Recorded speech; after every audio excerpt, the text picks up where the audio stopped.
Hey everyone, my name is chaoticwolph and welcome back to Homestuck. We had a weird sugar high adventure, and then after we came down from that hangover, our kids got pretty much kidnapped, and then we switched over to our alpha kids and we found Trezzy, half naked from the waist, kind of, from the waist down, drunk on soda basically. I don't know what's gonna happen with that.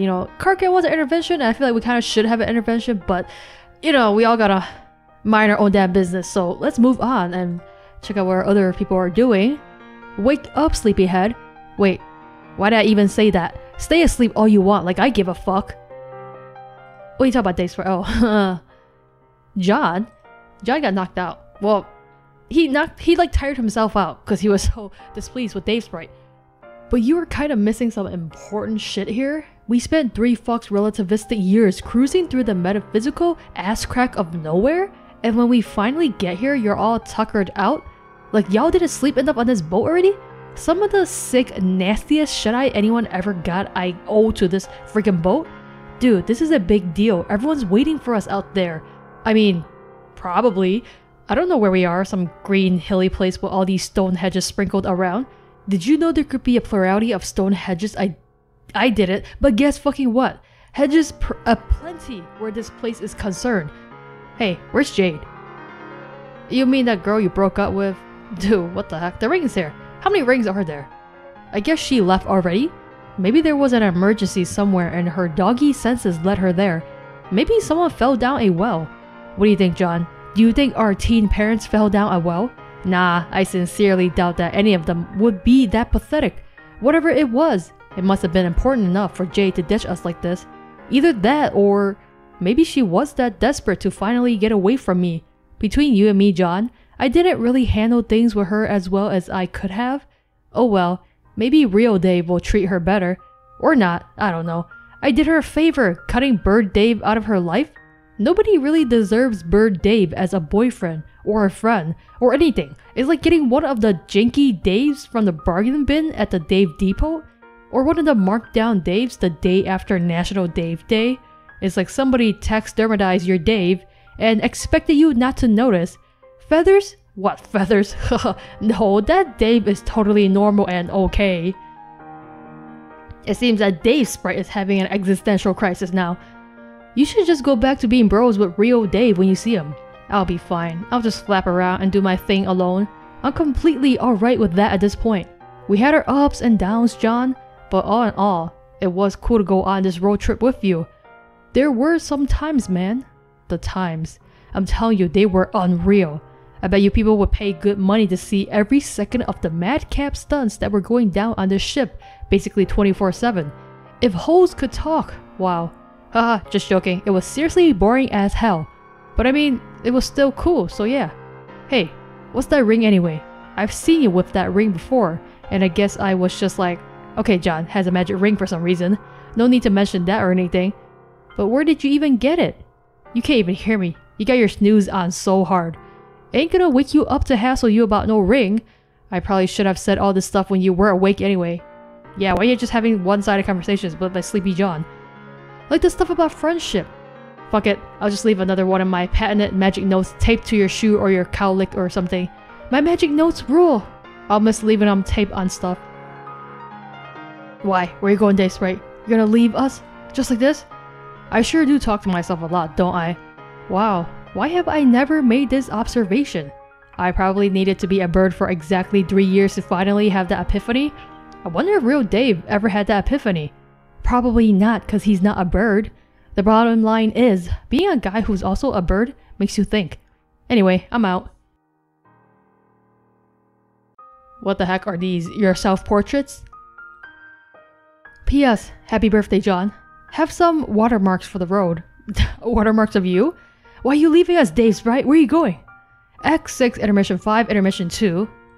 There are way too many intermissions within these intermissions. What the frickin' hell? Okay, what? Is this just you walking really fast? I swear to God, that helmet is so freaky. I unlocked more gnomes. I thought they were leprechauns. I don't care what they are. Okay. I have now conquered 4 planets and have the same amount of gnomes under my command. yellow hat, blue hat, red hat, and now purple hat. So he's just been gathering these Felk dudes by conquering planets? So bizarre. Congratulations! The planets are becoming increasingly difficult to conquer. Well, that's kind of the point. I almost did not manage to destroy the purple planet within the allotted time. Unfortunately, the quality of the unlocked gnomes has not increased to match the escalating difficulty of my quest. It seems to be just the opposite. These gnomes are shit. What's wrong with the new gnomes? Okay, Red Hat? He has no fucking powers at all. Unless his power is to follow me around constantly. Yes, that's basically what he does. Purple Hat is even worse. Is his power to dance around all the time? While singing riddles to me? Yes. Awful. Purple Hat's behavior is so infuriating. I have attempted to murder him several times, but to no avail. You can't kill Purple Hat, he's too lucky. That's also his power, being really lucky. What good does that do to me? I don't know, get him to solve puzzles for you? Use him as a human shield sometimes? I mean, a gnome shield? Oh yeah, that's actually a really good idea. You shouldn't be whining about how lame your minions are. As you accumulate more, your job is obviously to combine their talents in creative ways to overcome the increasingly difficult challenges on your quest. Synergize your time gnomes, make them more than the sum of their pointy hats. That's going to be difficult. They are all idiots. Nobody said it would be easy. Fine. I have no more questions for now. Hey, did you kill that cute turtle? No. But I can see your past trail. You're standing there holding a gun and pointing it at the turtle. Okay, then yes, I killed the turtle. Boo! Wait, what turtle are you talking about? What turtle? There was a turtle? What are you talking about? Oh, this turtle. I was like, what the freaking hell? Why'd you kill that poor turtle? Such a dick, man. End of Act 6, Intermission 5, Intermission 2.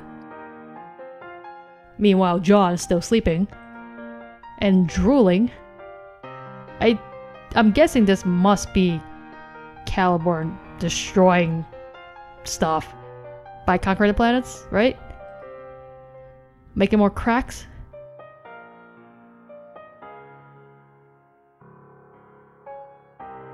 John's still in Dream La La Land because he's sleeping.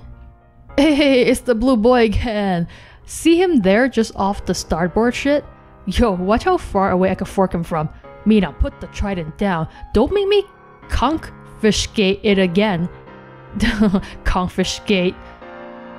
My trolls. Hey, it's John. Vriska? Is that you? Yeah, get over here. Alright. Oh, great. It's the old gang again. This is so weird. It's always weird seeing the— why are you holding a mop, dude? Is he responsible for, you know, like cleaning the deck? It's always weird seeing like the descendant and ancestors together. Nice to see you again, John. It's been too long. Yeah, actually, hasn't it been exactly a year? I think it was my birthday last time we met too. Huh. A year for you, maybe. Who even knows how long it's been out here? But who cares? The point is, as you can see, the plan I described to you before is in full swing. You mean the big treasure hunt with all those black maps? Yes, but they aren't black anymore. Not totally. Everything's gone exactly as I intended. English has taken the bait, hook, line, and sinker. He's been chasing our extended party around the ring, blowing shit up with his monster breath, thus revealing the path to the treasure in the process. I must say, for an evil mastermind, the guy is kind of a dope. He's mostly just an evil mind, you know, not much of the mastermind part. Supposedly, his every move is a carefully calculated ploy to assure his existence in the first place. And who told you this? Yeah, here he is, wrecking the joint like an oaf, unwittingly helping the hero find a weapon that will finally take him down. And we're almost there too. Although by now, it's become embarrassingly obvious that the treasure was hidden right around where we started all along. Oh, the treasure was in us all along, right? These maps have just been leading us all in a big stupid circle. Yeah, I've noticed. I should have seen it coming. I guess that's my bad. In terms of bonehead moves, that's English 1, Vriska 1, so I guess we're even. But maybe we don't have to mention that detail when we document my heroism in the Annals of Greatness? Mention what exactly? Exactly. Haha, I almost forgot how deceptively quick you are on the uptake, John. That's not so impressive. I was confused by what you were saying too. Tavros? If you're going to interrupt, don't mumble, and even then, don't. Anyway, I really don't mind the fact that these cryptic treasure maps have led us all on a wild honk-bird chase. I've never once complained about a good long treasure hunt, and I'm not about to start now. Besides, with the way space-time works out here, who can say for sure we would be able to find the treasure at all, unless we trace this exact path? Nobody can say that as who, least of all English, who as far as I know, can't actually speak so much as issue blood-curdling roars that cleave the foundations of reality itself. You're of course welcome to join us on our adventure for as long as you're asleep. We could use another hand on deck. I'll even give you a rank and a title. You get to be lower than me, that's the fairest rule. Wrong. Tavros, who's the captain here? Last time I checked, it wasn't Swabby Nitrum, Poop Master Extraordinaire. Tavros. Oh, they're still kind of bullying him and he's just letting them bully him. What is this? Does he really need that double eye patch? I mean, I guess it, kind of resembles his, eyes again, but, just kind of extra, it's too much. By the way, hi Tavros, how have you been? Okay. Cool pirate outfit you have there. No thanks, but it's not cool. Or no, thanks, but it's not cool, it's dumb. Vriska wants me to wear it though, so I do, so she'll be happy. Don't ask me where my pants are.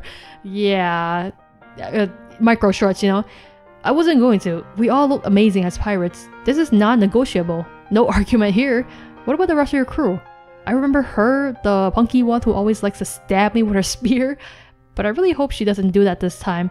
Dream on, blue nerd. You and my crosshair sucker got you right where I want. Just biding my time. Biting and biting. Gonna hunt you till we're both double dead. Why? You're my obsession, little bluefish. My shrimpiest of whales. My Mobius of dicks. Call me Fishmail. What? Stop it! I don't know the one who looks kind of like your sister? What is your name? Arenia. Hi, and what about those two over there? Crazy eyes, man. Arenia. Crazy eyes and no eyes, basically. These are my friends, Arenia and Solix. I've recruited them for this expedition as specialists. They aren't really here to do any fighting, but their abilities will become useful once we retrieve the treasure. Hello. Hey, are you alive? Your eyes do not look spooky and ghostly. Thanks. Yes, I'm alive. Yeah, and apparently she intends to stay that way. Hence her principled, if somewhat lame, commitment to pacifism. But considering our history together, I'm willing to let bygones be bygones. I'm happy to have her on my crew in whatever capacity she likes. Your history? What happened? Wait, that's a rude question, sorry. Vriska killed her too. She used the other guy there, tragically, as the death weapon. Hey, what did I say about bygones being bygones? That's like rule fucking 1 of this ship. Anyway, she became a robot and killed me back, so obviously we're cool now. Obviously. Jeez, why does everyone always die so much? Hello, like this guy's one to talk. Solix, don't make our guest uncomfortable. He's already uncomfortable, and he should be. We all should be. Really, I haven't thought about any of that in a long time. Ancient conflicts don't mean anything to me anymore. But I was more than thrilled by the opportunity to go on another adventure like this. We used to enjoy such campaigns together all the time when we were younger. Of course now the teams are a little different. Yeah, man, those were the days. What about you? Why do you have double eye patches? It's fashion, John. It's all about that fashion. Because I'm blind, stupid? I can't tell if you're alive too or not. Because I can't see if your eyes are spooky. They're spooky as shit. But yes, I'm alive. Well, he's like half dead. I still don't get how that works. Okay, here's the short version. I used to be able to see, but then I went blind. Then I used my powers too hard and died. But it turned out I was only half dead. Half dead? Let me finish. So the ghost half of me could see again. So I was only half blind. But then somebody prototyped my corpse, which I guess sucked the ghost half of me out of my body, to make me fully alive again. Also fully blind. Yeah, that doesn't make it any more clear. And now the ghost part of my soul is sharing a sprite body with fucking Aridin of all people. That's also another confusing part. It's like, are you still technically the same person? That's the weird part. Who's Aridin? Just the douche who blinded me in the first place. It doesn't even matter. Alright. But I don't think I quite followed all of that. What does being half dead mean? Forget it. I'm so sick of telling this story to people over and over and nobody understanding what the hell I'm talking about. It's all so simple. No, actually it isn't. It's a fucking stupid story that makes no sense. Maybe that's the problem. My marginal existence is fraught with so much pointless duality and complicated nonsense, so I'm done even trying to explain it. From now on, I should just wear a shirt that says, "Don't ask me about my disability or my mortality," then everything will be fine. Yeah, I mean, I guess, but it's very confusing, dude. Your story is very confusing. It's really kind of a shame Gamzee prototyped Eridan's torso parts and swiped his ghost from the afterlife. I bet he would have had a great time on this voyage. I used to own him during our nautical campaigns all the time. If he was on the ship, I'd walk the plank and plummet through the fake-ass water through infinite nowhere forever. Besides, you act like you haven't already recruited at least 50 fucking Eridans from doomed timelines in your army. You really are shamefully prejudiced against our alternate reality ghost selves. They're just as real as we are and have the same emotions and everything. Give me a break, Solix. As if you don't view them the exact same way. You've got real Eridan, and then pretty much a whole bunch of pretenders out there. There are real shit. I don't even like Eridan, but here I am sticking up for his copies. See, you just call them copies. Even you can't avoid accidentally using a problematic slur, which reveals that no matter what you believe about your morals, deep down, you're always gonna favor the original, while viewing all the others as duplicates of lesser value. Oh, whatever. Just whatever. Rationalize the collateral damage to your army all you want. And to think, before I joined your army, I heard rumors that you might have changed. Like learn to be a better person or something? Yeah, right. Oh please, I hardly think I'm a bad person for failing to give a shit about a billion meaningless dead Napadas, do you? No, you're not a bad person for that particular reason, I guess. What am I seriously supposed to do? Fly around and befriend each one individually? Sorry, I have better things to do with my time.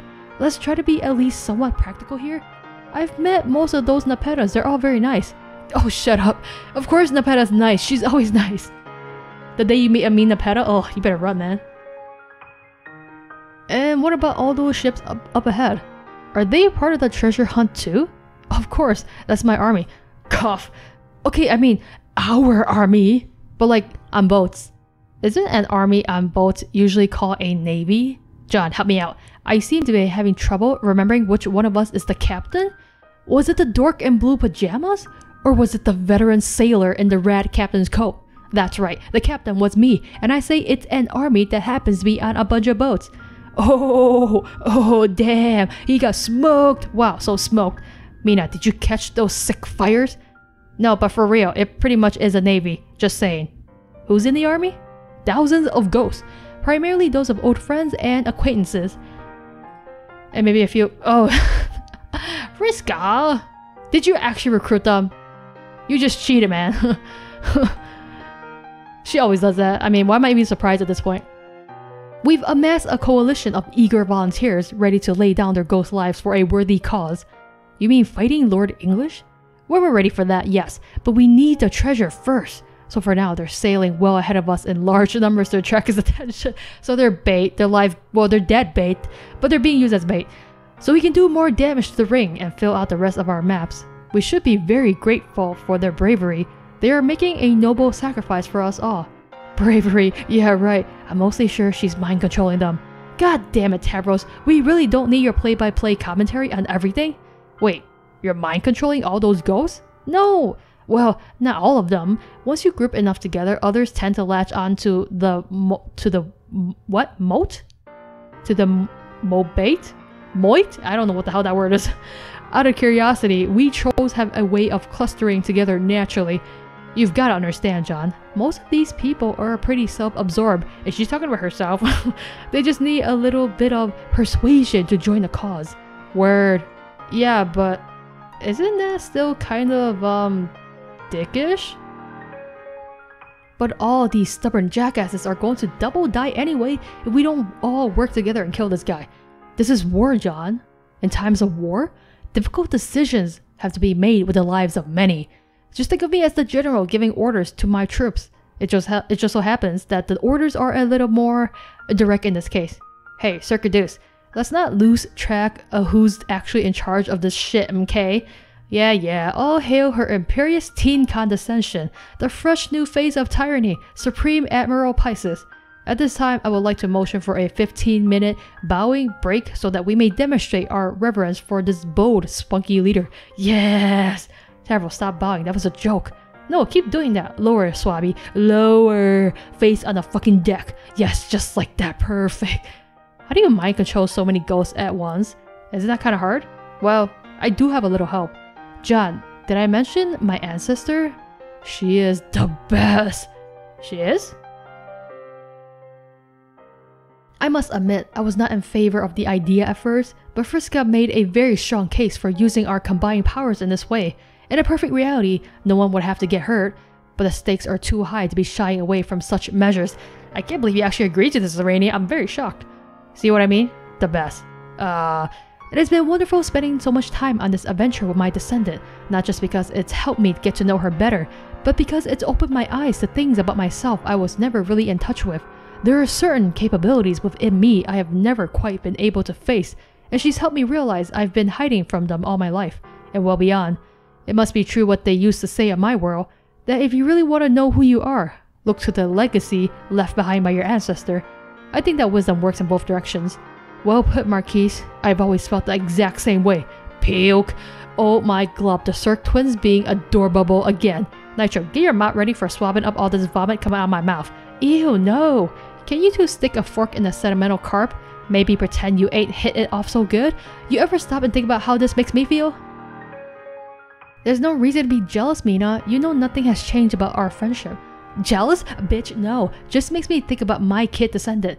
And how instead of having this cool, frenzy relation with her, I just got this uncontrollable urge to stab her to death so she don't threaten my supremacy. Which is a shame cause she's so cute. God damn my royal blood and the cray junk it makes me have to do. Oh well, maybe someday I'll find an heiress who my genes don't instinctively make me want to murder on sight, and then I could teach her the baddest ways of being a boss and shit. You kinda did already, at least your other self did. God, trolls are so weird. We know, John. Wait, what the hell is that? He's being real freaky behind him. John just said trolls are weird. He said it quietly, but I heard him. He's such a snitch, man. He's such a tattletale. Hey, you snitch? Yeah, but aren't we? Moral of the story is Blue Kid is a dumb nerd, but is right when he says stuff. Look at that. It's like me and him are becoming fast frauds. This is a very one-sided friendship, man. Thus lulling him into a sense of false confidence already. What? Soon, my little whale. Soon. It is true, to a human the ways of trolls from both Alternia and before us will seem very strange. In fact, prior to uniting in the afterlife, even the two groups of trolls were reasonably alien to one another. I've had a great deal of time to study the cultures of many species throughout Paradox Space. No matter which race you belong to, one can always find another whose ideals pose a challenge of comprehension to even the most open-minded. And though the ethical standards of those from Alternia may seem unpalatable to you, rest assured there are beings elsewhere in the cosmos whose violent behavior would be considered extreme even to most trolls. She's just having a blast doing this like exposition, isn't she? And she doesn't have to pay people for it. Actually, John, I'm very glad you brought this up. No one brought up anything, Arania, because I was in the middle of a wonderful story about this very subject, which you interrupted when you boarded our ship. Oh, sorry. No, that's fine. Really, I'm quite pleased that you did.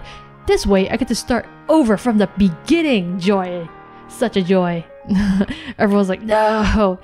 I actually kind of want to listen to it, though. There were some rough patches in my original telling, which I can go back and fix. This time, it will be much better. Okay, what's the story about? It is a tale about a very mysterious alien race called cherubs. Let us begin. Once upon a time... Oh god, there were cherubs. World building. Who is this even supposed to be? This is Caliburn, right? Because of the tooth. There was a very mysterious alien race called cherubs. Armenia, I thought you said you fixed the shitty parts of the story? You started with that crappy line the first time too. The opening line is fine. It's I guess. Not. Oh, shut up and let me tell my story. Now, where was I? There was a very mysterious alien race called cherubs. Right, there was a very mysterious alien race called cherubs. But there was one cherub in particular who, for at least the first half of our story, will be our heroine. You mean Callie? What the heck is that? Is that the adult form? She spent eons roaming her galaxy completely alone. but the time had come for her to find a mate. This is no small task for a cherub. Being an asocial species, they spend virtually no time in each other's presence at all. Aside from when it is time to mate, they may go through their entire lives without encountering another, and so they scatter their numbers throughout space, each staking a territory spanning many light years. But like a predator is able to track the scent of its prey, a cherub can sense the presence of another nearby. This sense is especially strong if that cherub shares the same qualities its other half once had long ago, before it experienced the maturation process known as predomination. Okay, so what's this then? This is their mating signal? You see, when a young cherub hatches, it would appear that only one creature has begun its life, but the appearance is not to be trusted. The young cherub actually consists of two completely distinct beings, a male and a female, each sharing one body. The two halves are endowed with polar opposite predispositions as well, one predisposed toward malevolence and then another toward benevolence, good or evil if you prefer to deal in simplistic terms, or at least those which are convenient for the sake of this story. I prefer to view the dichotomy as a kind of moral alignment, like an attribute that dictates the choices a character makes in certain types of games I used to play. The male and female halves can be aligned either way, as long as they differ from each other. The resulting conflict between the two personalities is central to life as a cherub, both before and after predomination. Shortly after hatching, the two halves begin vacillating, taking turns controlling the body. The only physical differentiation between the two is the coloration of their cheek swirls. Okay, so that's why you're showing that, which indicates alignment. There is otherwise no way to tell male and female apart before a cherub predominates. The vacillation process is demarcated by sleep. When the male goes to sleep, the female wakes up, and when the male wakes up, again the female sleeps, and so it goes back and forth like this as the two identities vie for dominance over the other and ultimately permanent control over the body. They grow to detest one another and develop a view of social interaction centered entirely around animosity and confrontation. For good cherubs, this readies them for a long life of isolation, as they will prefer to avoid the sort of conflict that comes with social interaction, as they have been conditioned to understand it. But for evil ones, the contentious upbringing only serves to fuel their inclination to harm others. And though this duality makes for a tormented childhood, the inner conflict it creates is an extremely important part of a young cherub's life, the defining part actually. It is the struggle a cherub must overcome to mature, and this process culminates in predomination. Man, Arania, you really do know a lot.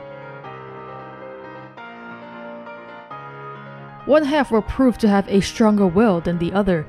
The less dominant half will then weaken over time, and it will eventually become clear to both that one will not survive.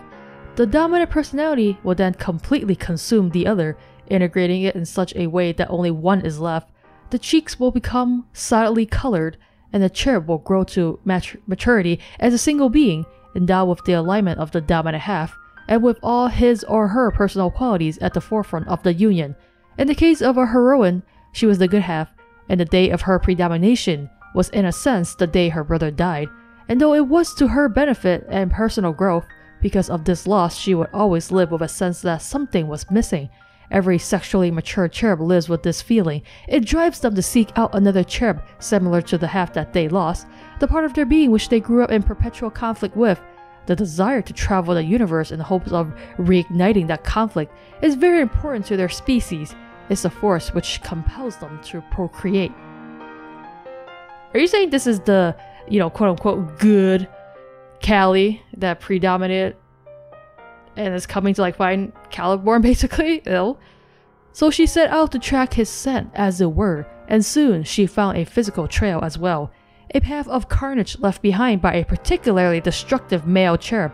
She followed the debris from civilized worlds and star systems he left behind, as if to mock her, to make it clear he knew of her pursuit, and was all but paving her way with the dead.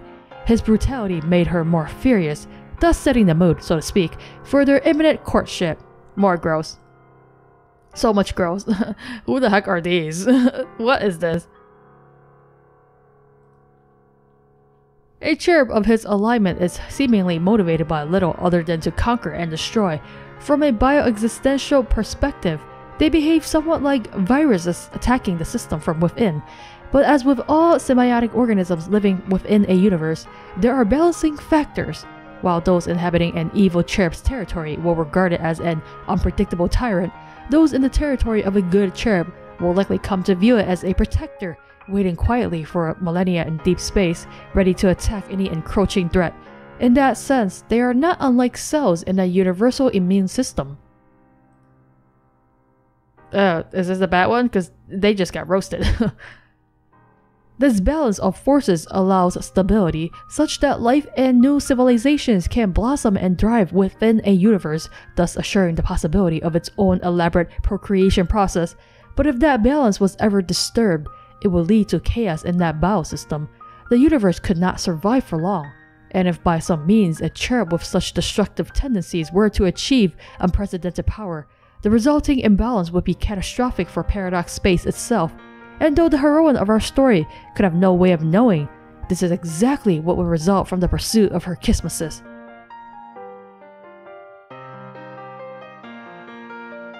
Like humans, cherubs perceive romance through only one quadrant.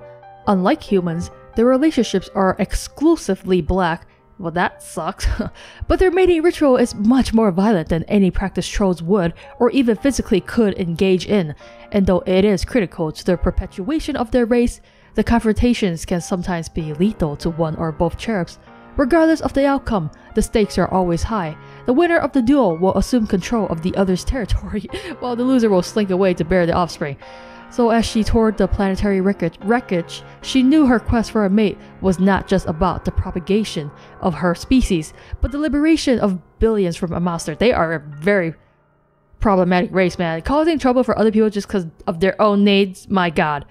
She pursued him for many sweeps with mounting obsession, until one day the trail came to an end at a black hole. Cherubs typically seek out black holes as the setting for their mating ritual, but not any black hole. Once long ago, it was a star, and circling that star was a planet. That planet was home to one of the presently sparring cherubs.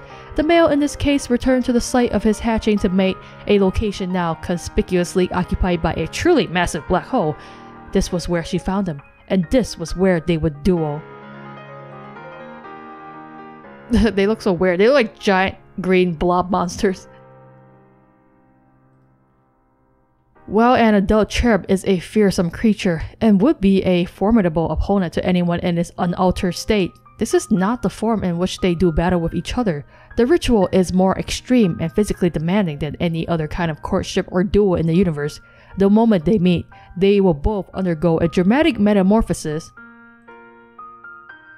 They turn into serpents? The mates will then duel as two vast, frightening serpents, each as astronomical unit in length. That's that freaky ass giant snakes. The tangled struggle between the green oss is exceedingly brutal and can last for sweeps. While dueling in such a monstrous form, their energy is inexhaustible. The transformation taps into the cherub's latent connection with the enigmatic forces presiding over all that is eternal, and permeating all those endowed with immortality. Normally this power is only accessible to them during mating. In this form, they are only able to be injured by one another, and are otherwise indestructible. Hence the ritual can never be stopped by an outside force until it is complete. Yeah, and meanwhile they're destroying the whole damn place. What the heck? Why are they forming that symbol? Where does it even start? Oh, here, it starts over here? I guess this is like the snake biting his own tail kind of thing. That's why it's Ouroboros. It should come as no surprise that in this story, our heroine was victorious. Upon defeating her mate, she initiated the interlocking formation to complete the coupling, while assuming the dominant position, a stance undetectable to all but the most astute observers of the zoological dubious. Consequently, the male was fertilized with the young. And who is that young baby? He then slithered away in disgrace from the territory he just lost. A cherub looking to nest will search for a dead planet situated near a massive dying star. The egg is deposited on the planet's surface, and the rising temperature from the expanding red giant will incubate the egg until it is ready to hatch. Later in life, the cherub will grow wings, assuming it has matured properly. and if it has learned to fly well enough to reach a safe distance from the nest before the star goes supernova, soon the hungry cherub will return and feast on the resulting stellar energy. Doing so allows it to gain enough strength to travel great distances and claim its own territory. The star will then collapse into a black hole, serving as a distinct gravitational beacon to the cherub later in life, so it may return there to mate. Sounds like a lot of work, man. As it happens, our heroine's mate discovered Earth long after it has journeyed to a new sun, and long since new civilizations had risen and fallen. Now on the brink of destruction from its dying star, its barren accommodations were ideal for a young cherub. There he deposited his single egg and flew away, never to return. No cherub ever spawns more than one offspring at a time, for it is every cherub's destiny to grow up alone, or alone on the outside at least. That's why that race is so messed up. From that egg hatch, one very special cherub with two names, one that few will ever know, and one that few should ever say. Are you talking about Callie's parents? You know, Callie times 2's parents? A fascinating thing about cherub reproduction is how the parents' alignment is passed on to the young. What do you mean? You're saying the one that actually laid the egg? So this was the bad one then? If the male lays the egg, the alignments of the child's two halves will be the same as the parents'. If the female lays the egg, the alignments will be flipped. Huh? And the young male and female halves will be endowed with opposite alignments of the parents. Okay, so if the male did it, they will have the exact same alignments of the parents, but if the female did it, then it'll be flip. And in this case, I believe technically the male laid the egg, but the female put the egg inside the male. I don't get how this works.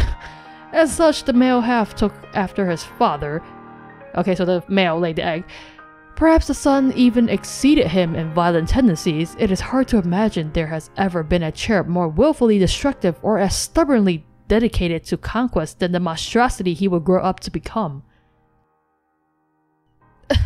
Gamzee's already here. God. Obsessed much, man? Due to his indomitable nature, I believe victory over his sister was a foregone conclusion.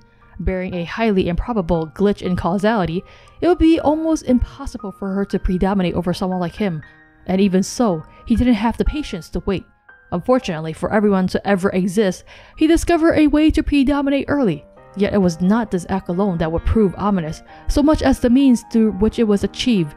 He was allowed to become the solo player of a game, which his kind was never meant to play. And so it is with the predomination of her son that our heroine's story ends, and the story of our villain begins.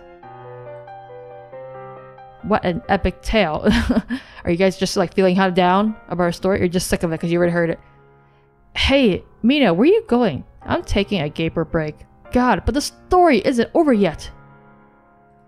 The story's not gonna be over. They're just having a blast over here. What? You stole her hat? Girl, your stories never end. My bladder can't even deal. Just keep talking while I'm gone. No, that's okay. We can wait.